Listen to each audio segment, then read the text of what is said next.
The gentlelady yields. I now recognize Mr. Luttrell, the gentleman from Texas, for his 5 minutes of questions. Good afternoon. 19 terrorists in September 2001 killed 3,000 of our citizens. And then last month, Hamas fighters invaded Israel. Ms. Abizaid, do we have a number on how many Hamas fighters came into Israel? Do we have a round number on that? I don't have a number for you. Mr. Ray, you know? I don't. Almost a month passed, although we don't have a good accountability on what those numbers look like. I'm sure we can get those for you. I don't have them for you today, but it was a sizable number in to a shocking degree. So how many deaths in Israel last month, total civilian? Well, we've seen the Israeli government revise their casualty estimates down to around 1,200. Again, a shocking number of deaths. How many hostages remain? There are over 200, is my understanding. Mr. Ray, do you believe that in America or globally there's a war on fentanyl? Do I believe there's a war on fentanyl? Yeah. I think there's a whole of government effort to combat the scourge. Just the sheer number of epidemic deaths fentanyl. that we see daily, weekly, monthly, and yearly. I'm sorry, I started I would just say talking sheer numbers that we're losing to fentanyl. And as a military man, I would think that loss would calculate a sheer conflict. So my question is, do you consider our challenges against the fentanyl crisis a war? Or is that too bold of a statement?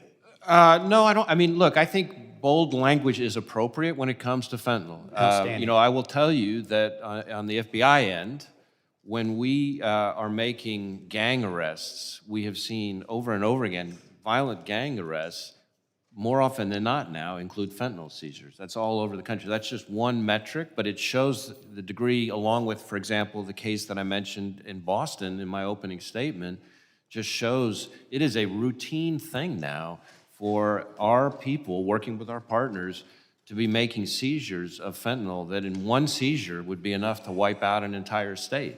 I would add sex trafficking to the war as well, given the sheer numbers of individuals that are being held across the globe. Ms. Abizaid or Mr. Ray, how many known groups or individuals in the United States are we monitoring for terroristic activity that we need to be concerned on? And Mr. Mayorkas, I know Mr. Pfluger asked you these questions with that chart, but we're concerned that is there a substantial amount, again, 19 for 9/11, let's just say 200 maybe Hamas fighters came into Israel. Those are very small numbers compared to the damages that they inflicted. So are we actively engaged on any terroristic watch list inside the United States that provide an absolute risk or threat right now? Well, let me try to answer the question this way. We FBI have, through our 56 Joint Terrorism Task Forces, have active investigations that relate to Hamas, that relate to Al-Qaeda. You said that very eloquently earlier, sir. I hate to cut you off. Okay. You don't have to repeat yourself. My concern is I want to know, can I go home and tell my people in Texas that we are in a safe place? There's no viable risk that we need to be concerned about right now, giving just the numbers that have come across the border. Mr. Mayorkas, these numbers, you get hit in the face with this every day. So I'm sure you know them well, but in 18, we had 6 known registers, then it goes down to 3, 22, went up to 98. This year, it's 172, and already in 24 fiscal year, we're at 13. So again, this is a worldwide threat to the homeland. My concern is, are we missing something? Where is our blind side? Is there one, and are we addressing it? Either one of you.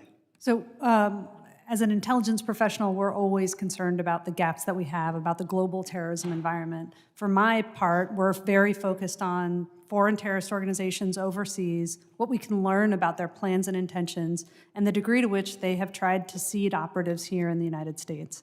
Are you seeing them seeding those or sowing those threads here in the United States? We do not have credible or corroborated indications that they are trying to seed operatives into the United States for terrorist purposes through the southwest border or other borders. That doesn't mean we're complacent, and it is a risk that we monitor and we evaluate every day. Okay. Mr. Mayor, you mentioned in your opening statement, and I mimic Ms. Lee's statement about 4470 passed the House. Passed out of the committee through the House. It's sitting in the Senate for CFATs. In your opening statement, you mentioned Shepherd, Texas. Do you know where Shepherd, Texas is? Not precisely, I Congressman. was kind of hoping you would say yes, because I'm sure you wrote your opening statement. Well, Shepherd, Texas, that's my district. I didn't intentionally think you were going to start you would throw darts at me after our discussion, and I want to thank you for coming to my office after the first time that we met. You said you would do that, and you did. So thank you very much. But that facility in Shepherd, Texas, a Class A facility, very small. And do you know how the explosion happened? Not precisely, Congressman. I'm aware of the fact of the explosion and how it underscores the criticality of the CFATS program. It does, and it's a human error is how that inevitably the explosion happened. But I don't know if you're aware of this now, but that facility is not under the CFATS regulation. And I just wanted to bring that to your attention since I thought you were talking directly to me when you said that. So I wanted to make sure that you were aware that that particular facility does not, even though we support CFATS, that one does not live in that space. But thank you. And again, thank you for coming to my office like you said you would do. Thank you, Congressman. Gentleman yields, and I think Ms. Titus has asked to defer to Mr. Strong and then come back to her, so we will grant that request. The gentleman from Alabama,